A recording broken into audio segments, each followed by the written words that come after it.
ladies and gentlemen, we have reached the halfway point, which means that we have 3 games down, 3 to go.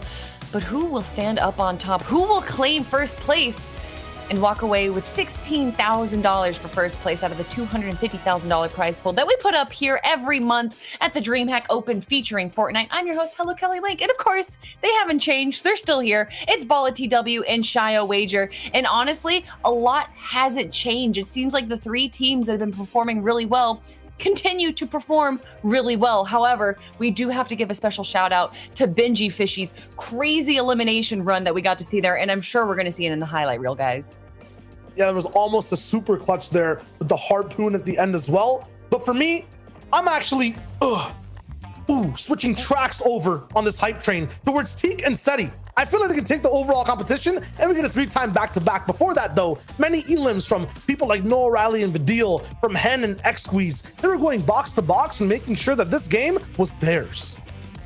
Yeah, Hen and X-Squeeze ended up with like 7 elims or something like that. But once again, when you're playing this aggressive style, you don't get to positions like this. This is where Benji knocked Seti out off of a height with a harpoon play. But anyways, they got back up to height, waited their time out once again with patience, and end up taking their 2nd game in a row. And because of that, that's why they're up at the top right now and by quite a margin. At least the biggest we've seen so far. And Vidil and O'Reilly fall just slightly, though. They continue their W key presence. That's right. A 20-point difference now separates first from second place. Teak and Seti performing incredibly well with 2 victory royales, and we've just reached the halfway mark. They might be able to make it 3 with how they're performing. Paco and Kami, though, hot on their heels. Again, it's a 21-point difference right there. In 3rd place, it's going to be Vidil and Noah Riley. Benji Fishy and Mr. Savage climbing up into 4th place, but right behind them, it's Snazy and Roba. Yep, Robabs will be there in 5th place. The Dual Media duo are there as well. Very hot off spawn, and past that too, winning overall in their fights. I'm looking as though that we go down in this leaderboard from even 1st to 10th place. We're seeing a few people being inconsistent, having some hot games like Milan and Chapix, controlling height, playing very well. But past that, not always there in the top 5 over and over. For me, the standout here is definitely Seti and Teak with 2 wins so far. I do want to... Oh, please. I think that a lot of teams here have set themselves up to at least catch up back in this 3rd. I mean, Benji and Savage were not in top 10 after game number 1. Game number 2, they pushed themselves barely in there. Now they're actually in contention to strike over the next 3 games. If they continue what they did and catch up, like they've been catching up game after game. Sure, Seti, Teak have been, continuing to speed up. Paco, Kami, though, have slowed down. Vidil and O'Reilly have slowed down since that first 2 games. So that's the opportunity there for Benji and Savage. I would agree on that. It just feels like the top 4 teams are the only ones with an actual game plan. It might be different from each other, but they're the only ones actually playing a game out from start to finish with a cohesive plan. Everyone else might just be playing the zone, might just be playing a specific type of play style, but they don't have a solid plan in play. Are you disregarding Snazy and Robabs? Yes. Oh. I agree with that. You look at Teak and Seti, right? The uncontested Weeping Wood split that they have. The way that they won these 2 games, Stark Industries, they had a solid plan from that. The way that they got up there, were in good position, had set themselves up to be in a spot to go off of low ground for them to claim height for free. Game number 3, a little easier for them on the rotate because they only have to move, a few inches on the map to get to where they need to be and towards that end game. But they had claimed height from the very, very start this time. It wasn't gifted to them, wrapped up and given to them off of the Stark Industries drop-off. This time they had it from 5th zone and onwards, and that's how you end up winning the game, with patience from plays like that. I want to shift our focus to the Train H team, Falcon Lee and Skype. We actually got a shout out to them, I believe, at the end of the semifinals right there, as a team to kind of look out towards as a dark horse. How do you think that they're performing, Shio? I feel like their playstyle overall is kind of similar to Paco and Kami's, but they're a little bit more loose as well, not as tightly knit.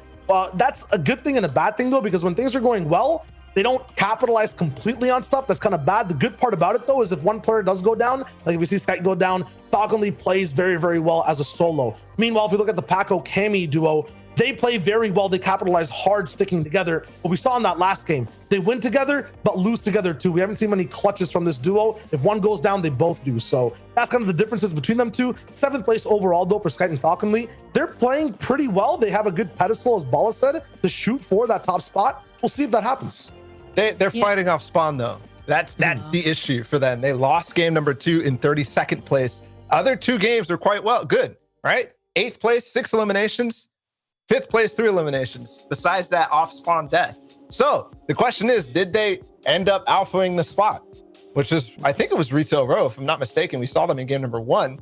If that continues to be fought for, then they're going to continue to struggle. They're going to continue to have a game, one of these 3 games where they end up falling, unless, you know, they pull out some miracles in the early game and make sure that they have a good solid plan. But from there, they can execute. The issue for them that game, actually, they capitalized and got to 5th place, but they were down below in that dam. They're one of those teams that had to build their way out. And for somehow, they still made it through. So that is a good sign for them. And I do want to talk about a lot of these teams, even all the way down through the top 50. I have recognized these names, even just in the solos competition for the DreamHack Open. But Dual Media Snipe and Dual Media Mirza, I don't really see them too much in the solos competition, but they're all the way up in 6th place right now. Bala, tell me a little bit about this team. Yeah, what we saw in game number 1 and 2, we saw that first one. They were right next to, actually, I think it was Teak and Seti in Doom's domain, playing a mid-ground layer once again. But what I don't see from them is the confidence to make plays from height or to height or something more drastic than that, right? It's kind of just let the game come to them, which, like Shia was alluding to, not everybody has those plans past a certain point. They just hope to make it out of the early game. From there, they get their surge tags wherever they can, but it's not a specific, okay, if this happens, I'm going here. If this happens, I'm going here.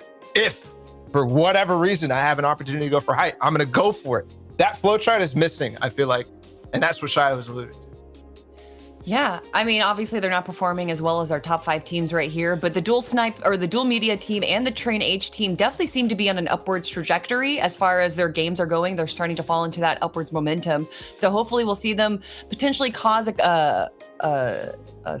Jesus, be able to turn it around and take a 1st or 2nd place there. Yeah, had a bit of a brain fart, my goodness. Because the difference between 1st, 2nd, and 3rd right now, all the way down to 4th, is 40 points. And that is a lot in duos competition. You're not going to get these crazy 15 elimination games in the grand finals. So I know we like to talk about this, and you guys always say they're not going to change up their game plan at all, but something needs to happen to Seti and Teak because they are just running away with it right now, even compared to the 2nd place team. On that point too, when it comes to, like, you know, 40 points being kind of far, I would say it's the opposite, because maybe in trios, maybe in solos, you know, you can survive a bit more. In duos, it just feels like as soon as you lose a teammate, it's that much harder to survive overall, and you just get taken out. 40 points, I feel like, is a very closable gap between the top 3 teams. Something does need to happen to Seti and Teak. Bala, what do you think? Because I don't know what people have to do to kind of remove this duo from a game. Yeah, I don't know either. I think you have to kind of rely on the randomness and then make sure that you are taking these opportunities to contest height, right? The 2 games that we saw, one fell in their lap because another team just gave it up. And game number 3, nobody contested them whatsoever, even with shockwaves in the game. Sure, it was a steep incline, so nobody was really necessarily thinking about it, but that's kind of the issue. I think Noah Riley and Vidil are one of those teams that will contest it. We saw that in game number 1. But from there, they just haven't had the opportunity. So as soon as that team starts to slow down on their aggressiveness, maybe that's putting on the brakes to Teak and Seti. We can also talk about, like, Mike Holly, we can talk about, like, what they're doing right? To put it in context, it's like they move for center zone first, and they move fast when that zone clicks in first. When the zone's kind of clicking out, that's when they get patience. So they're playing with time very, very well. And I do want to give a shout out. You did say Vidil and Noah Riley are the possibility to be able to overturn them, and with their aggressiveness. And even though they placed 23rd last game, they still got 7 eliminations. So I don't think they're going to lose any of their aggression right now, because those eliminations is what's keeping them in the top 5. But will that stay the same story into game number 4, everyone, which is starting in just a moment? We do have a quick break, but when we get back, it's going to be game 4 of the grand finals.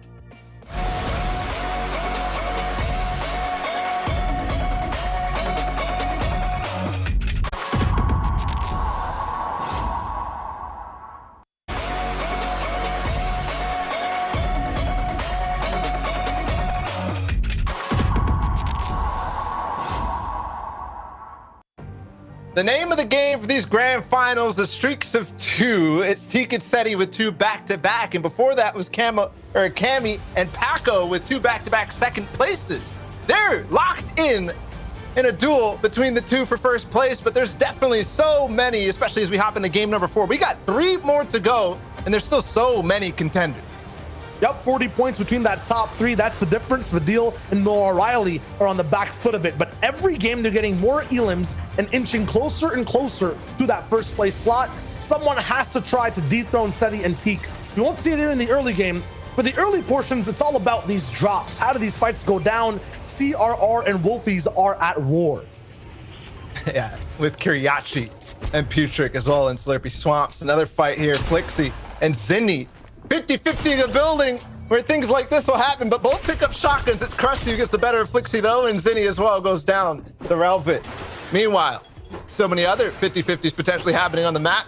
You mentioned CR and Wolfies. I wonder if they pull the game number 2 and both go for that Slurpy Swamp cigar. In any case, I start to ask the question.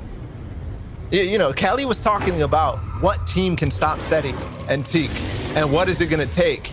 And now I look over to the leaderboard and I see Benji and Savage, right? We talked about how they're starting to rise up in consistency. I question, when they start to play confidently, they start to challenge height. They start to play out of their minds. And maybe it's now a streak of 2 for them going forward on contesting height.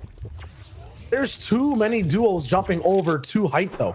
I just feel like from Ruins, staying up high early game, they compensate and go low in that end game over and over again. It's been working for them. They will have to try to make a jump though, because I know they're not gonna be happy for 4th. It's gonna be risky because low so far, I mean, last game, it was what, like 9 eliminations? Benji popping off? It worked out. So yeah, I think Seti and Teak need to trip more so than anything else. I don't think Benji and Savage will be the ones to make that jump. Well, here's 2 teams at Lazy Lake who are trying to make a jump of their own. Kha'Zix in a 1v1 against Raxo. He will start to actually win that fight. Raxo, we saw, didn't have too much. Kha'Zix has to rely on his AR aim, and it works out. Meanwhile, 4ZR is zoning, completely zoning Artur, Raxo's teammate, away from him, not giving him the space to actually group up and take the fight against Kha'Zix. So the 1v1, Kha'Zix trusts. It works out. Now they just have to find the last one, and they already spot him down over towards the garage, the pool house. And a snipe won't connect, and 4ZR is already coming in on the back side of this. Artur will have to fight. They'll have to keep it clean. Not, at least from Kha'Zix's inventory, there's not many minis available. Not sure how many crash pads are going to drop down as well. This is a very important elimination, though. 68 points. First right now is 217. We'll have to try to scrape by on every single elimination early to end game. This is really important here for Kha'Zix and 4ZR. They're not too far away. They're 20th place right now, 68 points. It's not the end of the world after 3 games, and you know that they could start to really push up. And there we go. We finish off Artur and no mats as he went into the river, unfortunately. Well timed. Here's Milan and Chapix once again. Craggy Cliffs jumps over and through, and yes. Connects on to Tommy. They just got to find one more. Chapix is also holding him off. Yeah, he's actually engaged in that fight. Milan needs to get back to him quickly. He's engaged, but so far away. It looks like how these guys play endgame. I thought, based on the radar, that he was like right on top of him and the fight was dangerous, but nah. He has a full tarp. Although Blend is really careful. I like that though. It was Chapix and Milan that tripped up moving over to that Aqua Island, right? A few games ago. Yes, against Lincoln Seventor, yeah. Gotta take extra precautions. They're still trying to. This should be a wrapped up fight. Expecting the edit too. Dropping down Milan, very smart from the backside. Chapix is trying to land some shots. No damage traded really just yet. No walls claimed either, so I don't think this is good at all for Milan and Chapix. The fight's just getting prolonged so hard, so it's actually wrapped up fast. Nice. They get to move on past that all the way over to the bottom edge of the map. There is a huge breakdown of a fight. And Snazy picks up Shelby again in an early game, stopping the momentum these guys created in that first game. Snazy doing work right now.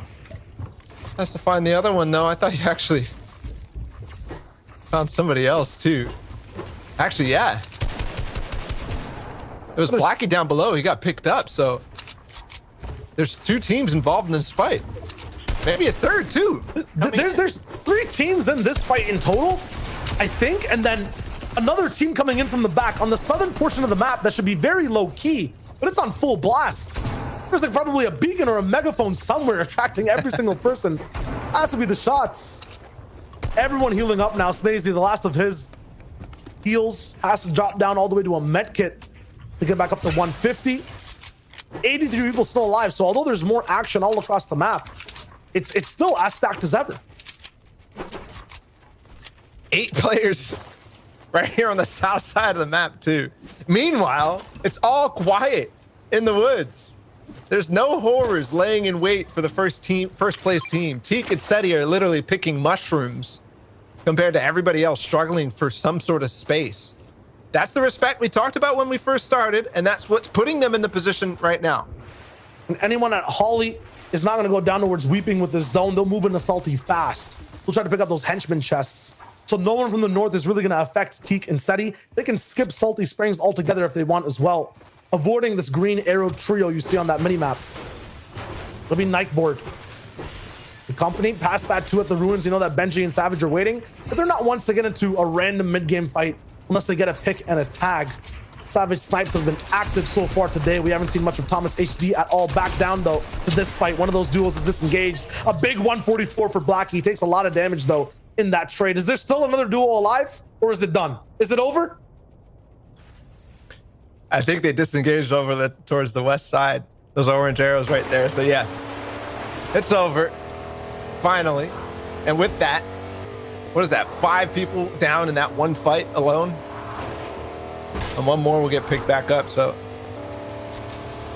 get the replay down here. This is Gray onto Browner.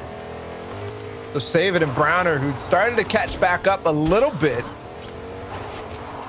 are now down and out of this game. They were in 8th place before.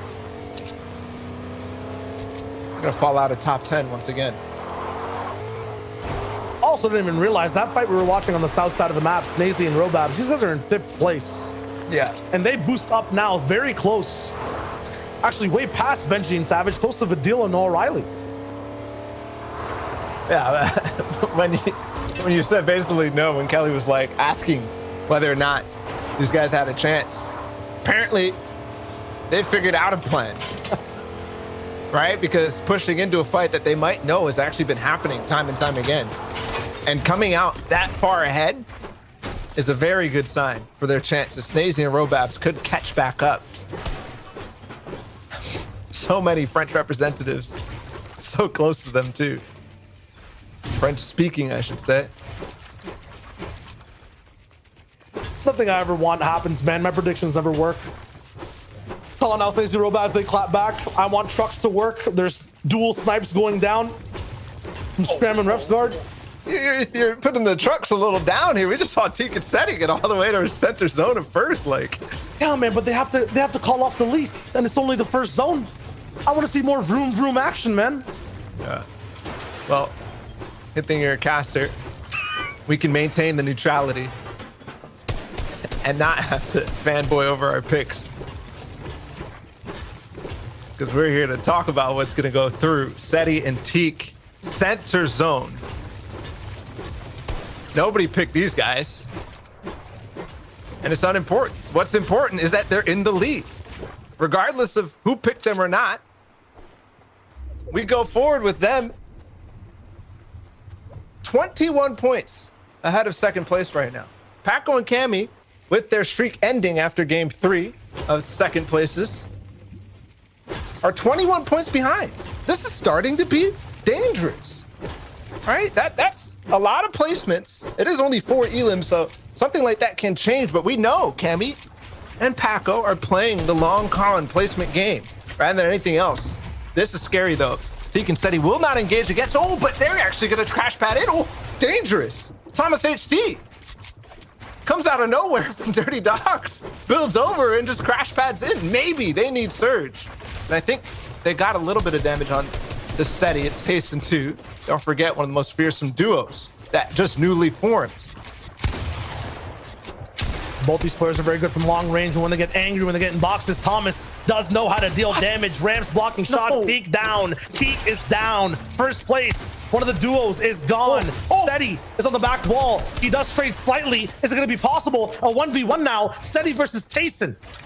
1 elim per piece. Shields are there for Seti. A blue pump shotgun versus, I think, what is the green. So Seti has the advantage. It's also all his builds. So this is the base that he is on defense with. A lot of time too, all he has to do is just get the card of Teak, which I think he's already picked up. So everything's gonna look good so far. Will they find a reboot van though? It's gonna be really difficult. There's none that I can see except for maybe Stark Industries in zone, maybe Salty Springs. Both a long track, both not gonna be worth it given how the second zone is playing. But in any case, he still has to answer the question, how do we get away from Tayson right now? He's also in the same situation. He wants to pick up Thomas HD. There's gonna be a truck. You're gonna get the action after all. And the idea is gonna be have to get away, get all the way out. He's going out of zone. Higher shot to go for this. Higher shot, but he's still moving forward. Doesn't have to worry about surge. Yes, I like this. I like this a lot. Rito Row potentially? Wait a Maybe minute. Lazy Lake for the reboot. This is going to be so dangerous. He's going to be moving into every single sight line of other players. He could crash land into a duel's rotation. Lazy Lake still has two different duels inside, two very aggressive ones, and zone is already coming through. This is an all-in from Seti. He knows if he doesn't pick up Teak, this game is basically over anyways. And I think Gray knows exactly what he wants to do as well. The thing here is Seti. These guys have to move. What is dangerous, though, yeah, I think he's going to start to give up, or at least telegraph that he's giving up, because he had already telegraphed basically that he wanted to go for the reboot. You don't see a truck coming out of zone, beelining, white lining, essentially, towards the reboot van. If Teak can pick that up, or sorry, Seti can pick that up, that's massive. They go on to potentially continue the streak. But for right now, that chapter is getting so close to ending. So close. And it's at the hands of Thomas HD and Tayson, who are starting maybe to find a feel. Right there was clearly a desperate surge play, though. So their plans are maybe starting to form. We're on the last pages, though, of Seti and Teak, even if Teak does come back up. The big issue is that these guys always win games off of having insane loadouts, insane utility. They'll have just one loadout to play with, not two entire inventories worth of shockwaves and crash pads and bouncers. They will not be able to keep height with Teak on Shambles loot. And it makes me wonder now, given the fact that the opportunity is open, the window has opened for Paco and Cammy, for Vadil and Noah Riley, and more importantly, for Benji and Savage to catch back up, because the gap is already around 20 points for second place and third place. Benji and Savage will have the opportunity to catch up, and I don't think Paco, Cammy, or Vadil and Noah Riley, at least so far in this game, are going to overtake by any massive margins, if they even do.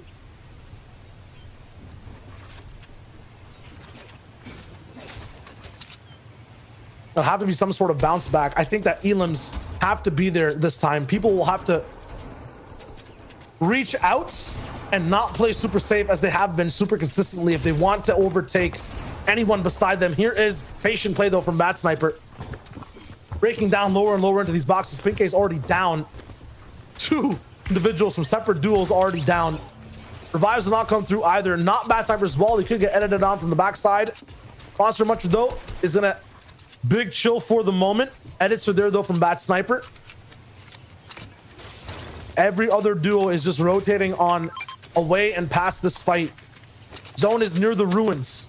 I'm thinking about one duo right now that probably has not only the best position, but the best chance to overtake first for this game. That's Benji and Savage. If I had to guess what their position in play was, they're probably center, second zone there on top of the ruins. And as third pulls away, it's not guaranteed to go towards center. They edge their way even further in. Maybe a bouncer shockwave, but in any case, they should be good. That's basically what we're getting at. They should be good positionally. Nice play from Bad Sniper. And this matters for them. They're in 11th place before this. Kuro and Bad Sniper, they've been having a bit unfortunate luck with such good players diving in towards their boxes, but making it work in any case. Now 103 points. And the one thing, we keep looking at the first to fourth point, or first place to fourth place point differential, 40 points, 50. Past that, everyone's kind of tied. Falconly and Savid. Savid's down, but they were tied at 118.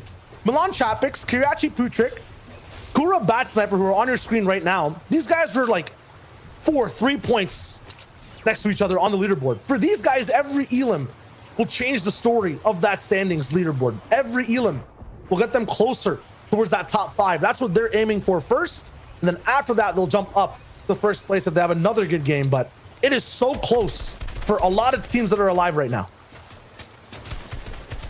Is he going to get it? It's important. No, it's actually Paco who picks it up from a distance. So Paco gets 5 more points closer to the top spot held by Seti and Teak. Did that close, by the way? I haven't seen, there it is, Seti. Just as I start to speak about it, Seti goes down. Clement is the one who ends up taking him out. But did he get the pickup? Did he get the reboot? Important to wonder. Teak could still be alive somewhere if he got that reboot, but we have to, as Shiloh and I were talking about, basically temper the expectations because that was a very difficult job ahead of him. See replay as well of the deal, and Noah Riley still fighting and still winning in Doom's Domain. Like, what is that? Every single time there's a new team going there, they win, and then they go on to W key still. I already saw Noah Riley in the feed, even though that was an early game replay. Sheesh. Ooh, that means that Paco and Cammy and Vidil and Noah Riley, just off of eliminations this game, are now tied. Yes. Completely tied. And they're shooting for first. To give you guys context, there's a 3 elim difference between these two teams and first place, and first place is locked in. It's only a 2 elim difference now, given what they've done in this game. So it's either get 10 placement points or get the 2 elims. JR and Wolfie is starting to actually turn up. They've got 4 eliminations this game. They must have wiped Kiriachi and Putrick and gone forward from there. They might start to be activated. Is it Endlex and Nate? Is that the box that decide to dive? I'm sure he's not actually over here at this point. Would have been a little bit more cautious approach if it was the case. Instead, they go full low ground, opt their way in. It's the crash pad through. CR is kind of stuck for a second, but there's nobody on the backside. Maybe one. Almost. He's able to grab that. For the time being, no. It looks like Wolfies did get cracked in the meantime, though. What is this circle? What are these positions? Everyone just clustered in this huge line, and most of the zone is just completely free in the center.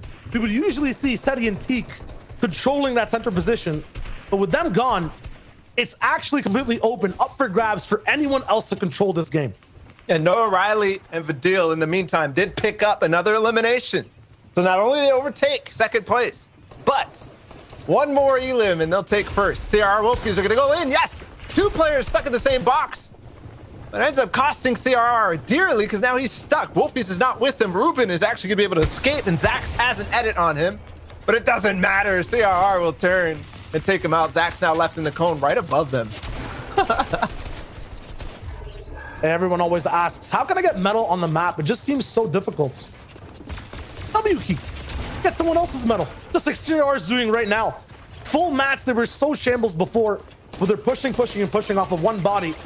Have enough to split between the two. They're back up on shields as well.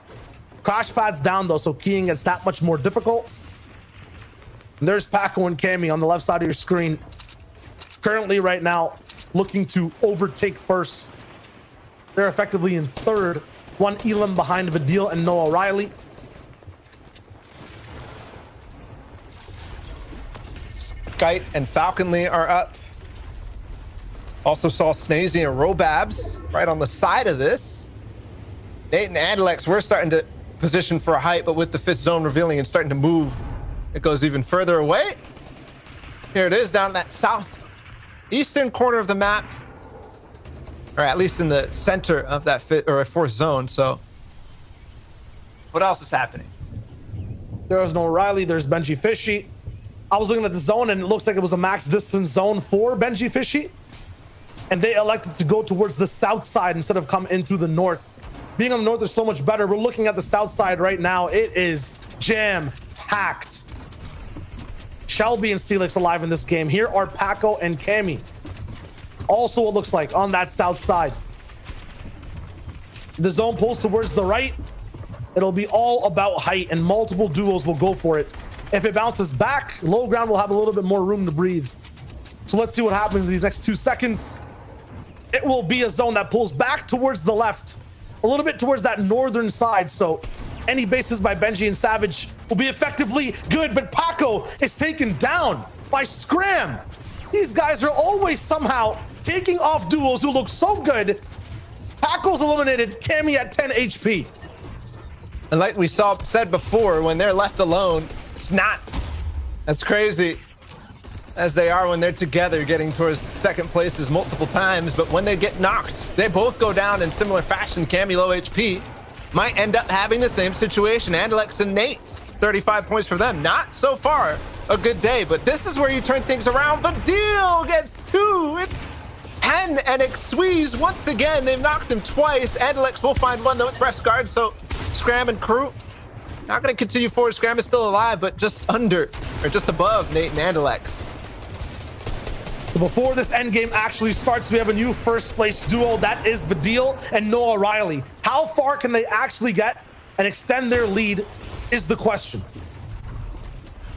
Well, I think we do forget about the fact that Teak did get an elimination in that scuffle. So we'll have to see where they end up. I believe they're at 222 points right now, so keep that in mind. That will be the factor in overtaking first. Benji looks like he's by himself. I don't see Savage. Andalex does pull something for himself, but he gets another elimination too. We're watching both Nate and Andalex right now. Who's on height? They're very close, but height is so high. It's Noah Riley, of course, and Vadil too. Both alive in the end game for once. And while Andalex and Nate might be fragging out, might be starting to come back into this game, as Benji and Savage also are on low ground, Vadil and Noah Riley are for sure going to cement their first place spot, like you said. Chapix and Milan were the only duo I think would be crazy enough to contest height. And Chapix is down. Milan is all the way on low ground. Savage is looking to wrap up the next back half of that duo. Milan does escape. Benji and Savage are still controlling the low. They can get a lot of elims here, potentially come second, and contest Vadil and Noah Riley for that overall leaderboard spot in first. Let's see what ends up happening though. Nate and Andalex still alive, your former FNCS duo champions, playing box to box. Fully wooden walls everywhere, but it's Noah Riley and Vadil on height who are spraying down on everyone. Choosy, the next target for their pressure. Andalex gets another pick up with Nate, who drops down. They get the mats from that too. Another really important back-to-back. That's Savage. Savage goes down to Andalex. 6 eliminations now for Andalex. He is in a little bit of a very tough situation, but he's going to break 100. He's going to break top 10 if he continues this way, if he continues towards the end game. Andalex and Nate have been playing so well. Nate just playing that support while Andalex continues to frag, and now they're going to be able to heal back up. Still some big threats. Nakos and Clement alive. Also Kaizen, too. Definitely some strong low ground players, but it's still Vadil and Noah Riley basically riding this game towards the top of the leaderboard and potentially even overtaking and making that lead 20 points of their own. It's so difficult for anyone to be able to contest them. Just look at the chaos there is on the left side of your screen on low ground. Everyone is just pushing, fighting for these lures, fighting for that premier first spot next to the zone. And meanwhile, Noah Riley is just beaming down while Vadil waits all the way on height. Vadil, though, has a little bit less HP overall. It's difficult for them. Nate with another shot. Andalex and Nate are just clearing low ground completely, duo after duo, and they're not stopping. A little bit of kind of discord right above them, but it's all good. They drop even lower. Another duo now in their midst. We're in the final zone. We got 8 teams, 13 players alive. Nate and Andalex are going to have to get through so much in a mountain too. Vadil, Wisep and Pickus have gone up to height. Noah Riley's going to come back and he shockwaves him out, but Vadil is gone. Noah Riley now left by himself. And we have new players up on height. Pickus gets back in too. Wisep and Pickus, a last minute height take in the ninth zone, the final hour, and they're now in control of the game. But Noah Riley fighting still. He tapes it back as a solo, and he's continuing for it. Meanwhile, Andalex is fragging out. 2 things to watch out for. Andalex and Nate on low ground. Noah Riley has grabbed it. Nate finally goes down, and Andalex finally goes down. We get to watch the end of this game. 3 teams, Krusty Relvis against Noah Riley. He makes that 2 teams, now a 1 versus 2. And it's a shockwave pop, gets knocked away, and Krusty will end up catching him with one more shot to the face, to the feet. And there you go, Krusty and Relvis with the victory royale. Another clutch from Vadil, an insane display by Andalex and Nate. We'll have to see how everything goes down after this short break.